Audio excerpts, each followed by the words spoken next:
Right, 3 March 2021, and today I want to quickly go through what has happened today with the Kembo Mohadi resignation. And it's a very, very confusing situation that has developed. And I thought Mnangagwa was going to be more decisive and was going to make a decision that would show that he's totally in charge of the situation. But what has happened is that Mnangagwa has totally lost control of this situation, and it is going to be a total mess. The way that Mnangagwa is handling the resignation of Kembo Mohadi is not what I expected from someone like him, because I always thought Mnangagwa was someone who was calculating and who had planned each step before it happened. But what is happening now is showing us that Mnangagwa was surprised by what happened, by the turn of events, and is reacting. Specifically, Joy Charamba came out today and revealed that Kembo Mohadi actually resigned last week and not on Monday. So it means Mnangagwa has had about a week to make a decision on who is going to take over from him, from Kembo Mohadi, but he hasn't done so. In fact, he has created confusion, and I want to show you how he created confusion. And as I said, this is a very short video, less than 10 minutes. So today, Mnangagwa announced, obviously, that Kembo Mohadi resigned, and he did that at the Politburo meeting of ZANU PF. I'm going to quickly play you that video, what Mnangagwa said. We convene today following the resignation of Colonel retired Comrade KCD Mohadi from the post of Vice President of the Republic of Zimbabwe. His resignation from the governance architecture of the Second Republic was unexpected, but has been accepted. On behalf of government, the party ZANU PF, and indeed on my own behalf, I would like to thank the former Vice President, Colonel retired KCD Mohadi, for his service to our country. I commend him for the role he played under the Second Republic in advancing our government's national development agenda as enunciated in Vision 2030 and National Development Strategy 1. Right. So, as you can see, Mnangagwa is saying Kembo Mohadi has resigned from the government. But Kembo has not resigned from ZANU PF. So he is the vice president of ZANU PF, and this is where the confusion comes in. So look at what this guy said at the press conference which followed. The vice president, Comrade KCD Mohadi, has resigned from government, but his position in the party is and remains unaffected. So that means he's still the vice president and second secretary of the party. Right. This is total chaos. Because if Kembo Mohadi is the vice president of ZANU PF, it means you cannot appoint another person from ZAPU to come and replace him as vice president in government. Because that means now there will be two people from ZAPU in the vice presidents, one in government, one in ZANU PF, and then there'll be Mnangagwa by himself with Chiwenga from ZANU PF. So this will be total chaos, and this will be confusion. So the other alternative is to not have a second vice president, which according to Professor Jonathan Moyo, I saw he tweeted about this very topic, that would be against the ZANU PF constitution. So Mnangagwa has failed to decide on this topic. Whatever he's going to do from now onwards, it is going to be looking like a reaction. It will look like he did not think through what was going to happen. So anyway, let me read what Professor Jonathan Moyo said here, why Mnangagwa is behaving in this way. You can go to gambako.com and look at these tweets. And what Professor Jonathan Moyo said here in a 17-thread tweet. And I'm going to go to number 16 out of 17 tweets. And he says, Mnangagwa securocrats believe that Mohadi's salacious phone chats were leaked by State House enemies, whose real target is Mnangagwa himself. And hence, they want Mohadi to remain a ZANU PF second secretary and vice president at party HQ to weather the storm and fight back. And then the next one, 17 out of 17, it says, for Mohadi to remain a second secretary and vice president of ZANU PF, it would mean that Zimbabwe would have one vice president in government.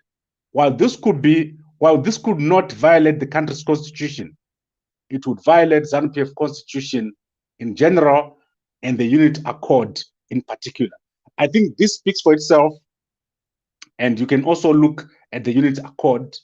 There is no way this arrangement can make sense if the unit accord is going to be respected. So we have a serious problem. Mnangagwa, first and foremost, did not handle the resignation of Mohadi properly. He let this situation develop. I showed you that that letter did not have a date. The date was written there by hand. So it means when Mohadi resigned, Mnangagwa took a very long time to make a decision to make this public. Now that he has resigned, Mnangagwa is failing to decisively deal with the replacement of Mohadi. He's letting the situation become a mess. And the outcome is going to be either contested or it's going to be a joke. People are going to find it very, very funny. So this is what I wanted to say today. Mnangagwa has not replaced Mohadi in ZANU PF as the vice president. Mohadi has not stepped down. There is no way you can say you are resigning so that you can preserve the image of the party and the president. Then you remain again in ZANU PF. Something is wrong here and it does not make sense.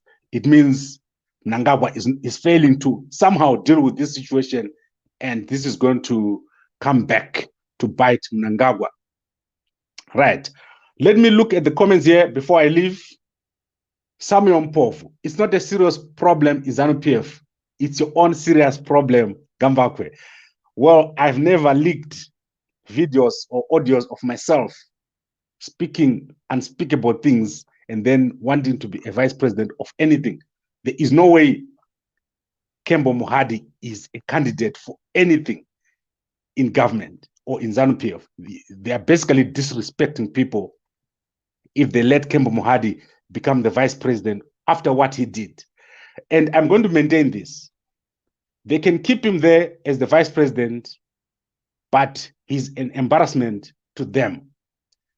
For whatever reason they are keeping him, he is still going to be very embarrassing. There is no official function that Kembo Mohadi can preside over, which is not a joke, which is not funny, which is not embarrassing to those who attend and those who organize it. I think if I was Kembo, I was just going to go away for a very, very long time and not come back at all. Now, Fraser, Chicks Nathan, you says, I think these guys are preparing for a coup. I don't know. Honestly speaking, I think G40 guys are behind this. Zim Live, that newspaper belongs to G40 guys, and I think it's clear that they're celebrating. I don't know if G40 guys can start a coup. I doubt very much. And then let's look at any other comment here before I go. You are a better analyzer without Jonasi. Why is he your guru in your media? Jonasi, I like Jonasi. I like the way Tinashe Jonasi thinks. If you listen very, very carefully to Jonasi and you trace him back to everything that he has said, he has been right more times that has been wrong, especially about Chamisa, about the Zimbabwe government, about whatever is happening in Zimbabwe politics. Right, I think this is it. This is what I wanted to say. There's not much here, guys, to say. Let us watch this situation developing. And I want to play you one last video. And this is SK Moyo. Listen to what he's going to say. You can't be deliberated upon. That's why it is appointing authority. You don't deliberate on appointing authority or with appointing authorities. He's the appointing authority. Right. So basically, the guys in ZANU PF, they have no clue what is going to happen with the appointment or the replacement of Kembo Mohadi. SK Moyo himself is a candidate. He's supposed to be one of the vice presidents if, well, his name has been thrown around. But here we have him, he's saying Mnangagwa is the appointing authority. He's not even referencing the unity accord. These are the things that they should be talking about right now. The guys from ZAPU, they should be coming together and saying, this is our person that want to replace Kembo. Kembo must step down as vice president in ZANU so that the right person can go in. But they're saying Mnangagwa, who is coming from ZANU, is the appointing authority. I find this very, very funny. I don't think the unity accord is worth anything now. You know, it's just a piece of paper. And the guys who came from ZAPU, they've just been assimilated into ZANU. They no longer have any structures within the old ZAPU where they can make a decision about who is going to take over. So the ZANU guy is now going to appoint who comes from ZAPU. And this is just a mess. And then, let me see if there's anything here. Jonasi is so interesting. You guys love Jonasi. Almost half of the comments here about Jonasi. So anyway, it's very, very well. I think I've covered this today.